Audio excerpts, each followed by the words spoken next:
Welcome back to the King Exchange. I am Sean King. If you have been near Icon Park lately, you might have seen a Jaguar driving itself. No driver, no hands on the wheel, just sensors and software. In April, Mayor Buddy Dyer took the first official ride to kick off the Waymo launch here in Orlando. It looked great on the news, but was it a vision of the future or just another high-tech PR stunt? One local user of the Waymo app recently reported that a ride from Icon Park to SeaWorld cost just $14.95 and took about 20 minutes. It is convenient, but here's the catch. These autonomous vehicles mostly stay on surface streets. They avoid I-4, they avoid airport access. They're largely confined to the heavy tourist areas where the streets are pretty and the money is flowing. That leads us to the big question for today. Does this actually solve anything for the taxpayers living in the sprawling bustle of Orlando? Or are we just building a high-tech bubble for tourists while the rest of us sit in gridlock? Today, we are looking at the roadmap for Orange County. We are talking about the Sunshine Corridor and why the Orange Blossom Express is currently a ghost project. We are looking at a $400 million LYNX budget that still struggles with basic bus shelters. Most importantly, we are asking how we actually pay for all of this after the transit tax failed in 2022. To help me pull back the curtain, I am joined by the Jane Washington leadership team. David Washington is here to look at the business impact of these plans. Kellen Clark joins us to break down the infrastructure reality, and Kevin Dufresne has the community pulse. And I also hear he is here to break down some recent developments. So let us start with the robot in the room, Waymo. Waymo is officially open, and thank you for joining me, everybody. Welcome. Yes. Waymo is officially open to the public in a 60 square mile radius, but as I mentioned, it is very focused on the tourism district. Um, I would like to first start off by asking David, when we see the mayor taking a ride in a press, right? But one short trip from one park to SeaWorld costs $15 and takes 20 minutes.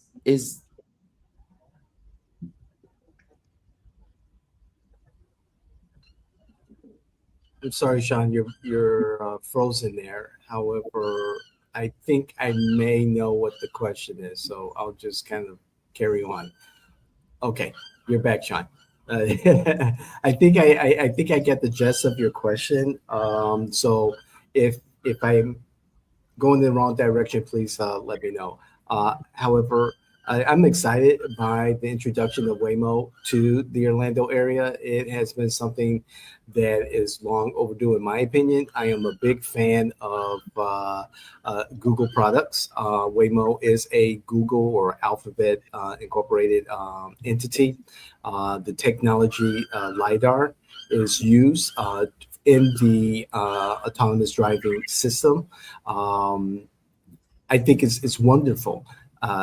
Right now, although Waymos are not on I-4 or available at the airport, we are in the beginning stages of a new means of autonomous driving here in Orlando.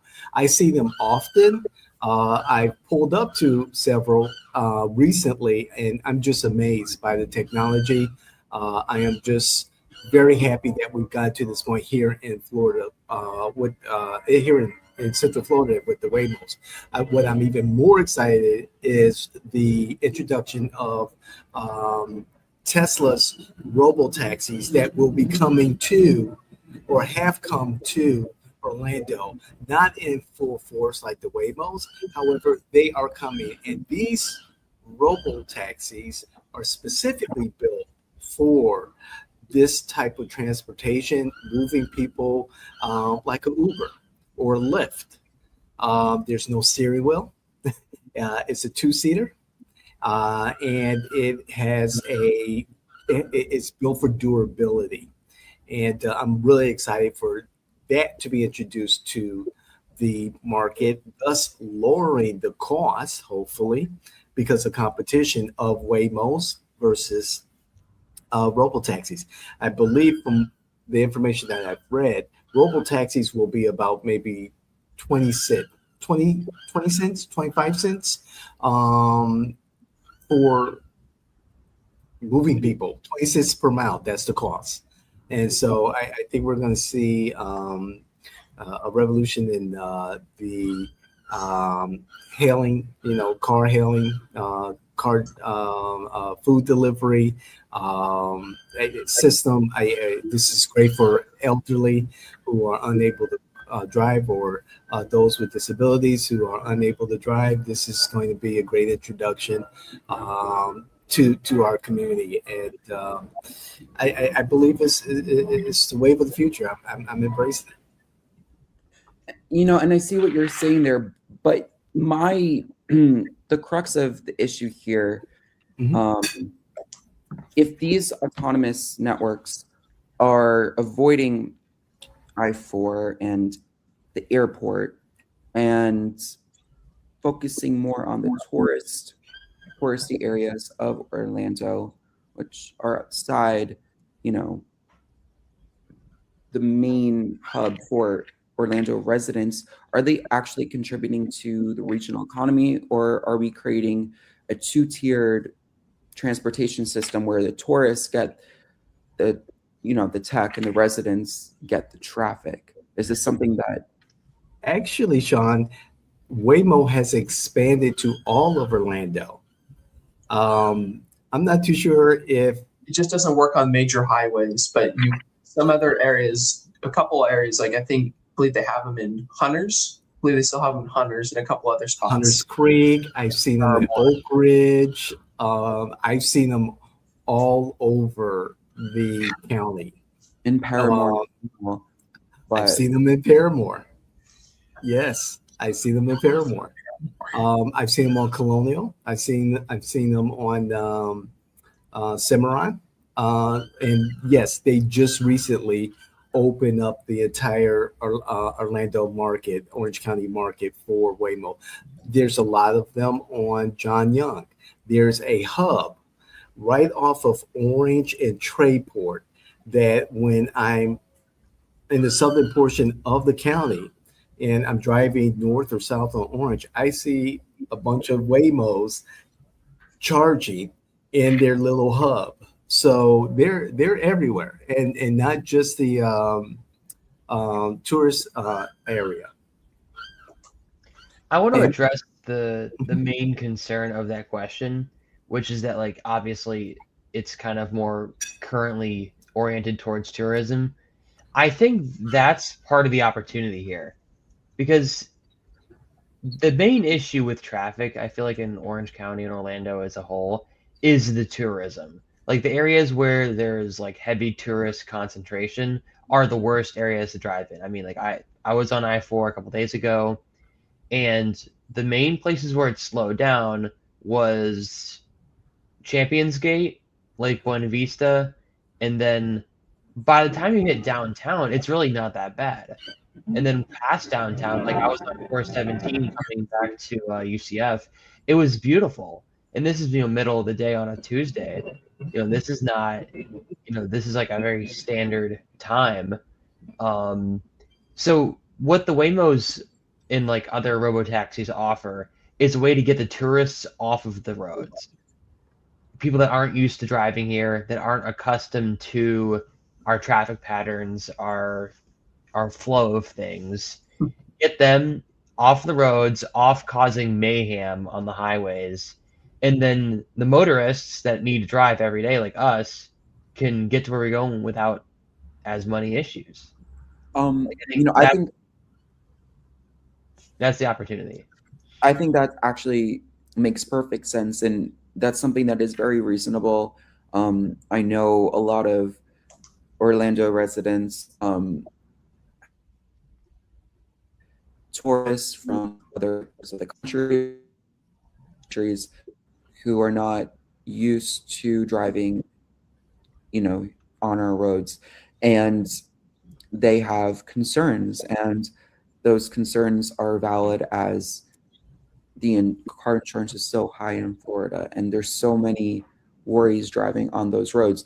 It's just the fact of, are we going to expand that to include the highways? And can we even trust these self-driving cars in the first place? And Kellen, I would ask, is this something that is economically viable if we were to expand that, as the opportunity right now is for the tourist and to sort of get them off the road, so to speak. Yeah. But is there an opportunity viably for our economy to expand this and this be the future?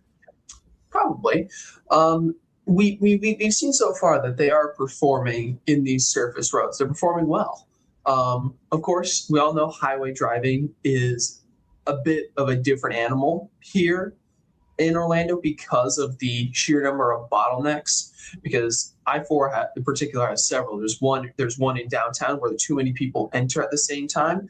There's another one right after where too many lanes end at the same time. And then there's a few, kind of like what Kevin was talking about, where a lot of people get on and a lot of people exit all at once, and there's not a lot of lanes. How it handles those bottlenecks will kind of determine how well it'll work on highways, because you're kind of right to the extent that what we have right now is a solution for once you're already deep into Orlando, you've already made it to your hotel. Then you have a solution, provided your hotel's in a good location, right? But how we can connect over highways into the airport will be really how we solve tourists. And depending on whether these Waymo taxis adapt well to the frankly ridiculous traffic on the most dangerous road in America, that'll determine whether or not this is viable. If the answer is they are adapting, great. Then we have, then that is a very good solution, because if the robotaxi can drive safer than these tourists, then that's huge for us, and it's at a good price for them. So that would be a huge thing. Now, it's not like a magic wand fix-all solution. There's still fundamental issues just in the ways that the roads are constructed and laid out. And there's definitely some work that'll need to be done there still, as well as, of course, the issues of, what other mass transit systems can we do or can we not do. But overall, this is a solid development that shows a lot of promise. And if anybody has anything else to add, but I would like to segue into our next segment. Oh, David? I do want to add something. Although the Waymo initial launch was for the tourist area, I see the Waymos and the robo-taxi as a means of more than just transporting people. Like I was stating, food delivery, transport for those who are unable to drive, like a Uber or a Lyft, but without the human element. I personally am ready to just leave my car in the parking lot or the driveway and just, call up a robo-taxi. If Waymo is cheaper, sure. But I'll call up a robo-taxi, and because I don't drive as often as most people, and take it downtown, take it to a meeting on the east side, or take it to an event in the evening, and be able to do some work in the car, relax, take a nap. Yeah, you can take a nap. It's allowable. And I just see this as a means of replacing humans. It's going to happen. But replacing more cars on the road.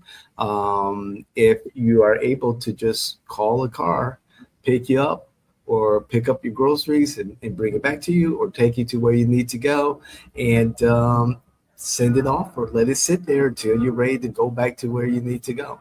It's cost effective. I mean, I see all those points, and I'm somewhere in the middle because I see the potential and the opportunity.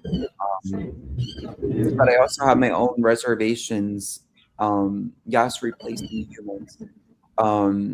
and not just affecting Uber drivers, but the corporation and other industries as well, but also, you know, becoming comfortable with the idea that robots are currently and will be the future. And it's a scary thought to have a driverless car, but it's also a scary thought to be on the road in general when it's just so crazy with so many cars, everything going on. So what They're risk actually at this point? they're actually What is the risk at this point? they're So actually safer than human drivers, Sean. I And would and that on surface roads. yes, on surface roads. And I'm not as cold blooded as I may seem most of the time. However, as far as the human drivers, I mean, Uber driver could purchase a robo taxi and have passive income and join the robo taxi fleet under Tesla and send out their cars from their own driveways or parking lots and If pick they up people and do all the things that we were talking about, and even create their own fleet, buy 2 or 3 of the robo taxis and just have them in the Tesla format, and just send out the cars and create passive income. So in a way, it takes away that corporate level, the Uber level, and it's just the owner of the car and the rider. Yeah. So as long as they have one or can afford to finance one, then yes, that is certainly going to be an opportunity for some residents here. Yep. Just I don't know whether or not it'll be the same ones, but that will be an opportunity. And David's right. Like on surface level roads, these road taxis are doing just fine. Not the road taxis, the Waymos are doing just fine. A lot of times the routes are simple. It's stop at a red light, turn right when light turns green after 2 seconds, stuff like that. The only thing that would potentially be difficult is just how well we'll adapt to I-4 specifically, simply because sometimes I-4 pressures people to drive fast in the name of safety, which is unintuitive that you need to go above the speed limit for the person's safety, but people have to do it because it's so hard to transition lanes there.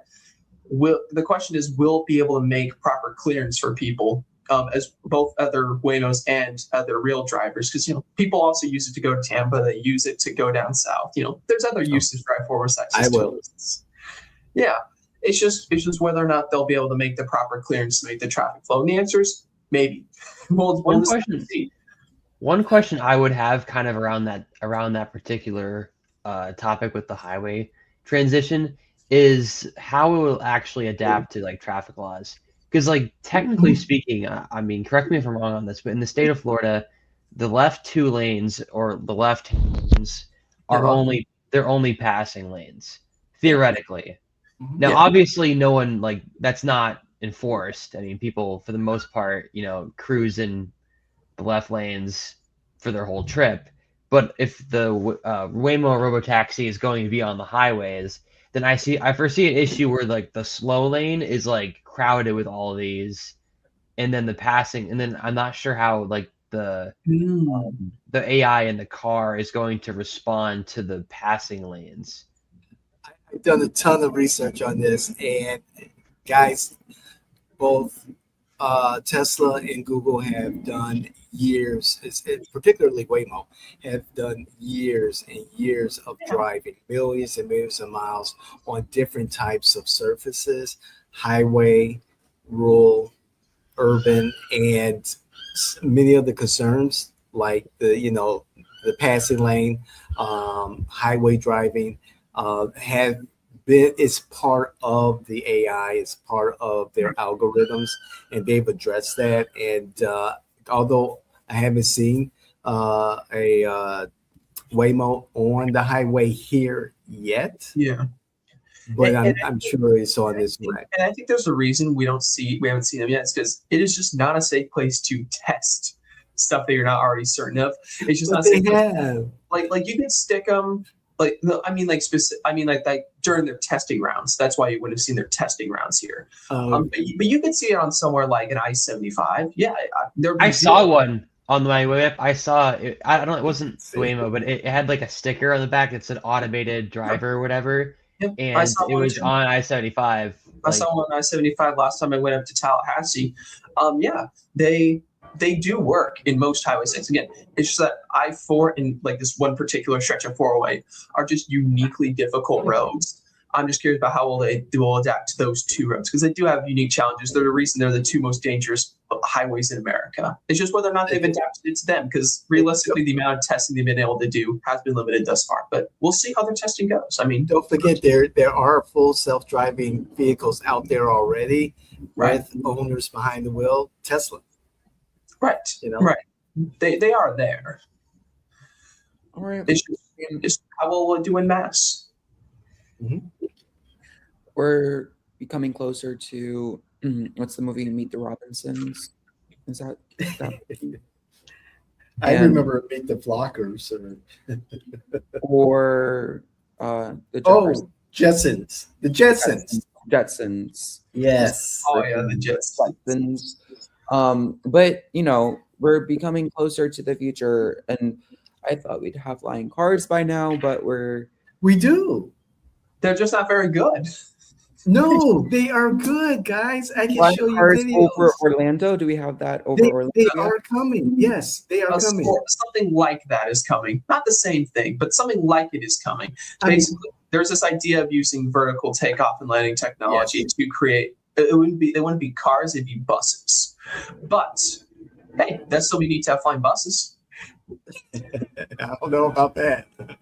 But the technology is here in Orlando, and they will be testing that technology at the state level, at the Orlando airport here, at the city level, at the executive airport, and then also there is a civic location in Orlando, west of I-4, that has been identified for electric vertical landing autonomous vehicles, space cars. Yeah, this is something that the Florida state government has been pushing as a solution, and something that they've made quick clearance for. It's because it started as a piece of military technology, like a piece of extraction technology. The idea was that you could take it off like within a city, is what these vehicles do. You could take off within a city, or when any rough obstructed conditions, you could take up, go over, land straight back at base or back on the carrier. So it's vertical. Down, goes like that. It's a series of thrusters. Which is old technology too. I mean, the Harrier jump jet came out in like the 70s. Yeah, that was the first version of it. But these ones were, of course, they put in like a tube form, like something like a shape that is less intrinsically aerodynamic, which is kind of what we would want here as far as civilian transport. And then again, the state has been trying to make as much leeway as it can for development of the technology for civilian use here, simply because what are we going to do? Build a subway? There's water down there for most places here. So that's kind of, and the idea would also be that it would potentially make for fewer takings, because takings is kind of an issue whenever you're building any public transport or any highway. It's how much property am I going to have to buy off of people in order to actually build this project? And the nice thing about the vertical takeoff and landing vehicles is that it would be less, remarkably less, as long as they're quiet enough. And there's some testing of that going on soon. We'll see what the noise levels are like. We'll see what the pollution levels are like. We'll see what the performance is like. But definitely exciting times. Oh yeah. I mean, it's definitely exciting to hear those developments.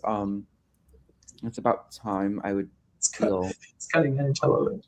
It's just interesting to see how this will actually, hopefully, play out in a more broad, sustainable way. And I want us to look at the rail reality. Yeah. The Sunshine Corridor is the current darling of the county roadmap. The proposed 11-mile, $4 billion plus expansion of Central Florida's SunRail commuter system, aimed at connecting Orlando International Airport, the Orange County Convention Center, the iDrive resort area, and Disney Springs. But then there's the Orange Blossom Express. This was supposed to be the lifeline for Northwest Orange County and Apopka. But since the 2022 transit tax bill, the project is essentially stalled due to a lack of funding. What's going on with the railroads here? And is that even a reality? I know somebody had a development on Brightline. So let's start with was it you, Kellen, or It was me. Kevin? Yeah. So Brightline has announced that despite having record ridership, they are having significant financial difficulties. They had a financial statement that came out that said they lost more than $233 million in 2025. And they're already $5 billion in debt.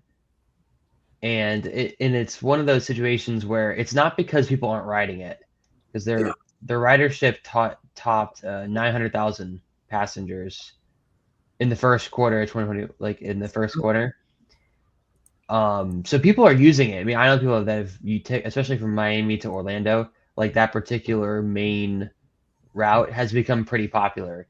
But rail's expensive. I think that's probably the core issue with rail in like America as a whole, and Orange County and Florida in the short term, is just that the upfront cost for creating effective rail infrastructure is just so high compared to how much money is going to go into it. You know, like a lot of the countries that you've seen that have like very efficient rail networks, they set them up a long time ago, and they ate the costs, decades ago. And I just think that while it would be nice to have Florida be focused on rail, because like I love the idea of rail. Yeah. I do think that fundamentally our infrastructure is not designed to handle the reality. And that's a lot of the challenge. Orlando has been being built since Walt Disney bought his huge big tract of land with cars in mind primarily. It did something that most cities don't do, which is put, at least at the time, was very, very novel. The idea of putting a highway in the city as the main artery of transport. A lot of cities have done it since then. Most of them haven't turned out significantly better than us in that regard. It's a difficult concept. And what you'll also see with a lot of these countries that really heavily utilize high-speed rail is that people don't really drive as much either. Most people don't own as many cars, right? They're a mainstay. You go to, let's say you go to like Berlin, right? That's a place with an incredible commuter rail network. There, most people don't ever expect to drive. They fully expect to just walk or rail there. And also worth noting, their commuter times are lower, right? They're not traveling as far. Usually they're traveling a handful of miles, like they're traveling 5 to 8, right? Because of how everything is sprawled here in Orlando, there's not really many short distances that most will be able to travel. It's either you're traveling a short distance, in which case most people don't really mind using their cars because most people have cars, and you can't walk because, keep in mind, we are the least walkable city in America. Most people can't walk where they need to go. Or you're traveling a long distance, in which SunRail may make it or may not route to it. So it's a bit of a challenge. It's kind of an all or nothing thing. And if you go on all, then you're left with huge maintenance or huge worn down infrastructure. One of those two will happen. So it is a very difficult place. And to provide some background to why we needed to pass a tourist tax, a lot of the difficulties that we've had with rail in the past stems from the fact that I believe the Florida State Judiciary has decided that we cannot use our tourist development tax on that project.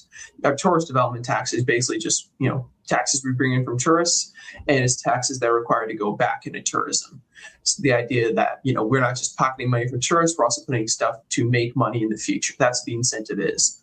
But it has been decided that money can go to attractions and go to subsidizing developments, but it cannot go to a mass transit system that is used by residents and tourists. That just wasn't something that they want us using the money for.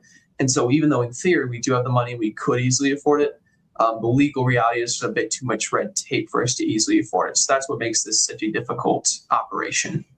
I would like to bring up, when we're comparing cities, which is, difficult to do at times because there are so many other factors. Right. But what comes to mind when we're talking about like a sprawling bustle of a city, is Los Angeles. And LA is definitely larger than Orlando, but it has that same sprawl. And LA's metro, their transportation, um, is reportedly more efficient than ours. Um, you know, Much but better than our links, but but not great. they're not great, and nothing can be perfect. People will say that New York has the best. That's to be debated on terms of quality, but Just but move New you. York's so different, and it's how do you when you have New York that is easily like that, and then you have Orlando that's just like that. Yeah. It's hard. You're not going into like a gridlock or where Yeah. mapping is different, and you're facing challenges with those longer travel times and the vast counties surrounding the main city. So is this something that can even be fixed in a city like Orlando with our own sort of sprawl like LA?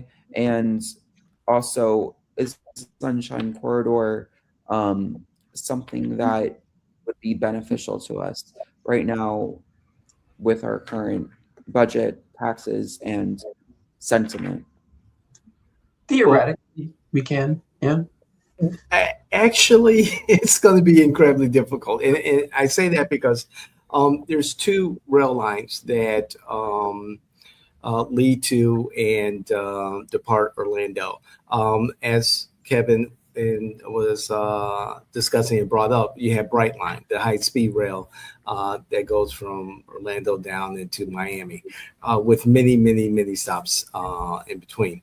And then there's SunRail, and that is the immediate problem for Orange County. Brightline is a private entity, privately financed. It was a program that many hoped that the state would invest in with federal funding. However, attached to those federal dollars would have been the complete responsibility for running the Bright Line. That's what we're facing immediately with SunRail. SunRail goes from, I think, what is it, Kissimmee up to DeLand or something like that. Yeah. It doesn't operate in the evenings. It doesn't operate on the weekends when you would think you'll want to encourage people coming into, the city, coming into other areas for, tourism, for holiday, for to taking a magic basketball game. The state funding and the federal funding for SunRail is now going to shift to the counties who benefit from this rail line. And Orange County doesn't have the money, just doesn't. And it's going to be an incredible financial burden on Osceola, Orange, Seminole, Volusia, so forth and so on. Those counties that have some road running through it, and the county is trying to figure out how to pick up that amount, how to pick up the cost for operating SunRail at its current situation, and it's difficult. It's very difficult. The board, Orange County Board, has committed $100 million over 5 years to enhance safety and mobility for pedestrians, bicyclists, more motorists, and transit users for existing operations, not including SunRail. And with the prospect of property taxes being reduced, the revenue from property taxes being reduced, if the state legislature passes a property tax reform bill and signed by the governor, there'll be even less money for the counties. In Orange County situation, less money to pay for SunRail. So yeah, the state, the county is is looking at some significant financial obligations moving into the next fiscal year, and I just don't think we're adequately prepared to take on those issues in the new administration with a new board. Even if we can't get the trains running, though, do we still have the buses? But then no, we go look at LYNX budget, right? And for 2026, they were over $405 million. That is a 14% increase over last year. And a lot of that money is supposed to go to basic infrastructure like bus shelters and more frequent routes. But the county is still fighting supply chain issues and staffing shortages. So when we look at the budget that LYNX, is getting a significant bump, is that actually reaching the street level? Residents are still complaining about long wait times and lack of shade stops. Where's the disconnect? I don't think Orlando was built for mass transit, to be honest. It was. I see the one circular route in the core of downtown. I see many of those buses empty. That's the free limo LYMO bus route for under LYNX. I see buses going through neighborhoods, going up and down Cimarron and Colonial, often in Orange. And I look in, and I think there's a reason why they have ads all over the buses, covering the buses, because it's very difficult to look in and see that there's barely any ridership. I don't see hordes of individuals waiting for buses as you get further and further away from the urban core. Is there a need? Of course. Maybe replace those buses with Waymos or robo-taxis or smaller buses. Yeah. Or skateboards. Or skateboards, yes. Bikes. The issue with LYNX, the reason it's just that people don't use them as much as they, maybe you would expect them to, is just because that LYNX is unreliable. A 20-minute ride can immediately turn into an hour-long one because there's too many stops in every route. So if they have any other mode of transport, so a lot of people just throw up their hands and call an Uber, even if they don't have a car. It's there's too few routes and too many stops with LYNX. It's one of those things where LYNX is almost, not to be too harsh, but it's a little half-assed, right? You have buses and they theoretically go everywhere, but it takes too long because it's not actually properly supplied. There's not enough buses because there's so much ground to cover and such little funding to go around for LYNX.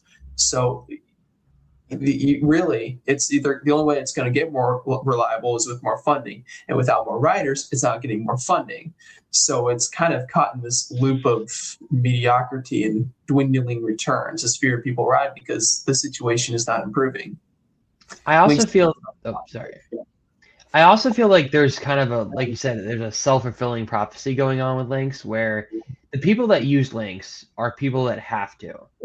Yeah. Like if you're using LYNX, like I'm gonna be honest, if you're using LYNX like reliably to go to your job, you're desperate because most people would rather drive because it's just such an inefficient system.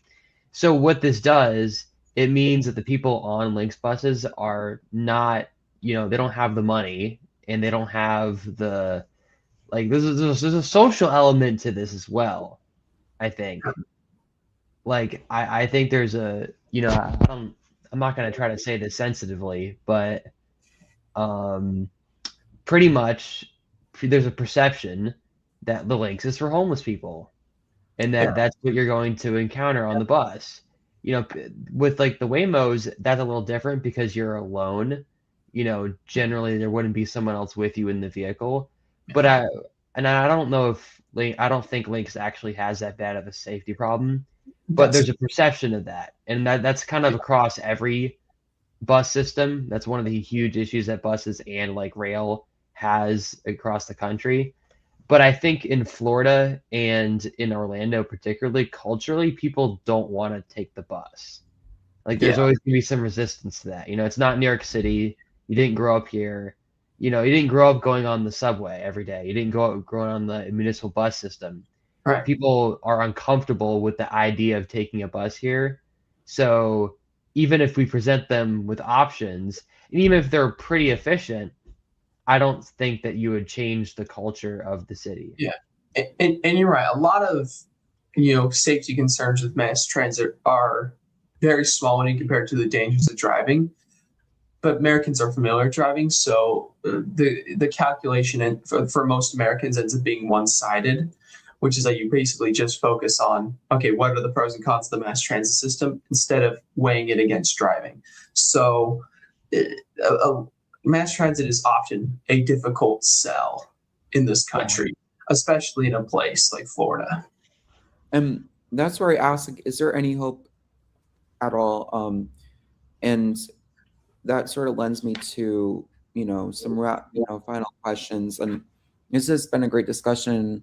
I definitely want to have a more comprehensive one, but I think we've touched base on a lot of different areas, and this is something we can definitely go deeper into. But I just ask overall, does the average Orange County resident feel safer than they did even 2 years ago or a few years ago? Or is the rapid population growth outpacing the safety upgrades? Orlando is becoming a larger city, and the transportation and adapting and adjusting is just not happening. It's not matching. Yeah. Do you want to start, Kevin, or do you want me to start? I'll start. I don't really think that the safety itself is all that impacted. I think that the issues that have been here for a while, and I'm not someone that's from Orlando, so I can't really speak on that, but I think in general it's going to continue the way it has been, and the issues were there from the start. I mean, the issues with Orlando's infrastructure were from the 70s, so I don't think that the population increase isn't helping by any means, but I don't think that the actual number of people in Orange County is necessarily making it worse. It's just spreading the problem out. Because I've talked to people that they've lived in Alafaya Trail for 15 years, or people that I was speaking to someone that lived in St. Cloud, or people that lived in Kissimmee. There is a perception that these there was always a craziness in downtown Orlando and the Disney area. But there was a perception that you could live in one of the underlying suburbs and generally avoid that craziness and have a much more relaxing, less stressful commute. And I think now you're seeing, as people are moving into those cheaper areas, that the problem is just getting worse in those areas in particular. Yeah, they found new bottlenecks. If they're not going on I-4, they're going on Narcosi, for example. Yeah. David and I were talking about this last night. There's a massive bottleneck has appeared there where there didn't always used to be, but it has appeared there because now there's too many residents who have to go, east for whatever reason, and they have to go through Narcosi. So they kind of had that block appear, right? Yes, you have residents, you have tourists, and oftentimes they take different routes, but those alternate routes have also become crowded. They've also become bottlenecked because everything at some point connects to downtown and redistributes. If there is hope for mass, just improved transit, not even mass transit, but just improved car transit, it'll be providing routes that go around downtown entirely, or new ways to get across I-4. Because that was another thing when Mayor Dyer, this was probably 20 years ago by now. I don't remember exactly. No, it was less than that. But they had Ultimate I-4, which expanded I-4, right? It shifted many elements of the highway, but they also knocked out a street road in the process, and they knocked out several walking routes in the process, several great bike routes in the process, because the construction equipment had to roll over that in order to adjust the highway. So last time we expanded I-4, we lost a lot of things. So a lot of ways to get across it were gone, and we just never replaced them for some reason. I don't know why. At least and if we did, we didn't replace them well. So we need more ways to get across I-4, or more ways to just go around downtown, for residents to just go around downtown and avoid it. And I think you brought up some great possible solutions there. My kind of wrapping up question is, what is the way forward? And is there even a way forward? Do we have the infrastructure? Do we have the capability, the wherewithal to actually do something about this? That's a question that I don't know the answer to. And I'm curious, if we want to have a future with reliable buses and trains and safe roads, we have to figure out how to pay for it without breaking the trust of the people living here. We see what goes on in California and the crazy tax dollars that are poured into their, huge, expansive transportation lines, and it just does not come to fruition. And the trust of the people there is lost. So I asked David, what is the most realistic path forward? Is it another attempt at a sales tax? Do we need to look at more public partnerships? What is something that we can prioritize realistically that would make the roadmap, in Orlando, improve the lives of the taxpayers tomorrow and way into the future? Well, first we have to remember that public transportation has never been a profit-making industry. So understanding that, with Orlando, my opinion would be to, when you have competent staff and commissioners and a mayor who understands this issue, who have taken the time to study this issue or have a background in this issue. We need more of those folks to look at the transportation grid as we see it now, and look at where there could be enhancements, intellectual enhancements in regards to AI-powered traffic signals, where everything is timed using AI to keep the flow of traffic going. We also have to look at, if we're repairing streets or creating new streets, that we create them in a way that enhances the flow of traffic. There's a good example in Curry Ford and Cimarron, where there used to be a right turn lane going west on Curry Ford. They took that out. You have traffic backed up with people waiting to make a right turn, but because people are wanting to go straight and there's only 2 lanes to go straight, they're stuck. So looking at traffic flow would be my first start, my first point of proceeding. Second would be looking at the grid and looking at bus lines or traffic lines where the ones that are ineffective, you take them off. You take inefficient. You take them off the schedule. You look at the ones that are busy, the ones that have the most traffic. You look at enhancing the schedules. You enhance the mobility of those riders. You look at maybe creating sub-hubs across the county, where these sub-hubs will connect to the larger hub downtown. Getting from Buffalo to the Four Corners is not going to happen in the current system. It's just, we also have to look at future capacity for industry, where there's going to be a need for getting people to those industries and planning for it. We have to use the technology that's available to us, whether it's here in Orlando or across the nation or from across the world, to develop affordable transit modes without raising taxes. Get rid of the waste, get rid of the fraud, get rid of the inefficiencies first before proposing a tax increase. Yeah, because even after eliminating all this stuff, depending on what infrastructure plan we go for, there may still need to be a tax raise, but at least it would be a much lesser tax raise, much lesser. Because right now, what we see coming from the county administration is that it would be a big tax raise if we were to really, if we really put some elbow grease into this and really make some progress. It would also come at a very steep cost.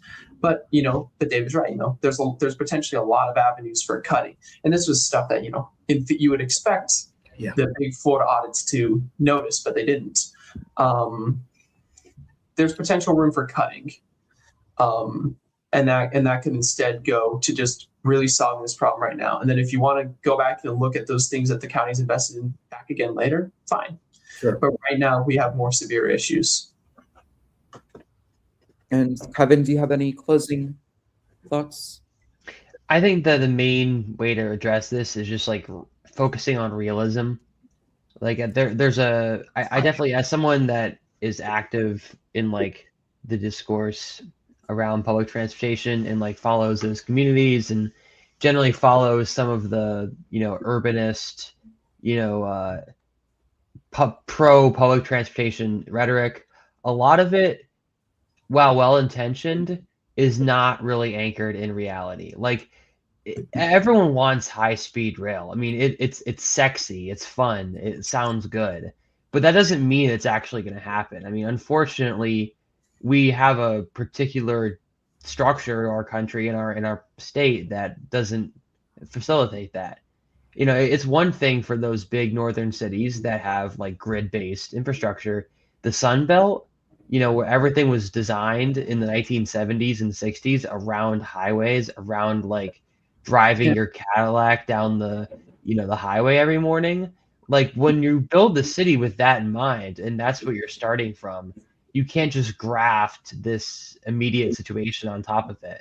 I mean, even like if you look at like places like Paris, I mean, anyone that's actually been to Paris will tell you that, France has great public transportation, but then you go there and it's miles and miles and miles of highways because there's a sprawl because people moved to the cities, and there's like, there's these issues that aren't just going to go away. So I think something like the Waymos is really a step in the right direction. Like I was skeptical of that stuff even a couple months ago, but as I've looked into it, as I think about the actual feasibility of that, it is realistic, and it would help accommodate a lot of the issues with traffic infrastructure in our area. And David was right when he mentioned that we got to build for future capacity in mind. That is where a lot of our issues have come from. That's where the Paris issue came from, right? It was that when Orlando was kind of building up around Disney, and they were first building this infrastructure, they had no idea what was going to happen. And when the warning signs first started to show themselves, action wasn't taken. So at least not enough action was taken. Some action was taken. It was just kind of Band-Aid fixing. So then when the issues really showed up, a huge amount of people showed up, we were still going on infrastructure with the wrong capacity. And that's why we have such severe bottlenecks in downtown. We didn't accommodate the proper capacity. And so looking forward, anything we got to do, David's right, it needs to be possible to scale it up. I think, Kevin, you brought up you have a very realistic, pragmatic outlook on this. And as David and Kellen shared, there are solutions to this, but we have to be realistic in the sense of we don't have that grid pattern. We don't have something that would accommodate to a lot of those pie in the sky ideas. And we have to come down to earth, come back to earth and really ground ourselves with what can we actually do, and then scale it to where we need it to be.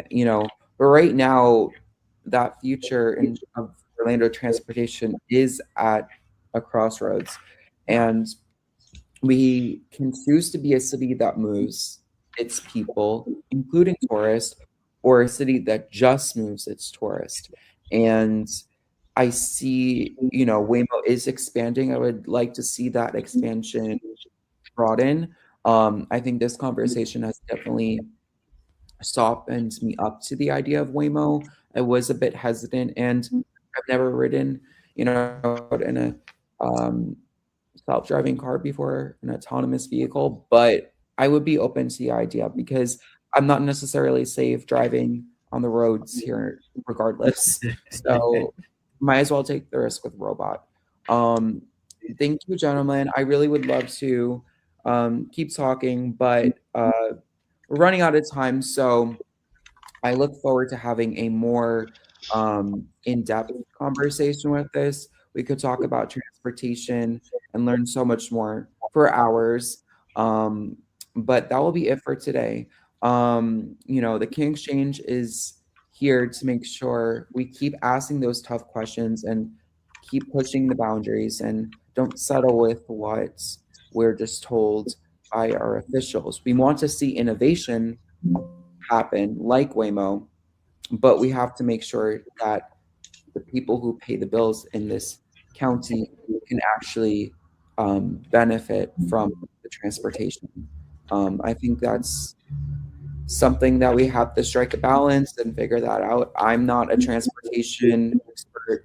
I'm not a city planner, but I'm open to realistic, pragmatic ideas that we've discussed today that can, work towards that. So thanks to David, Kellen, and Kevin for the insight today. We will continue to track any updates regarding transportation. So please look out for future episodes. We remind you as always to check out the T8020 Token community. And we will see you next time on the King Exchange.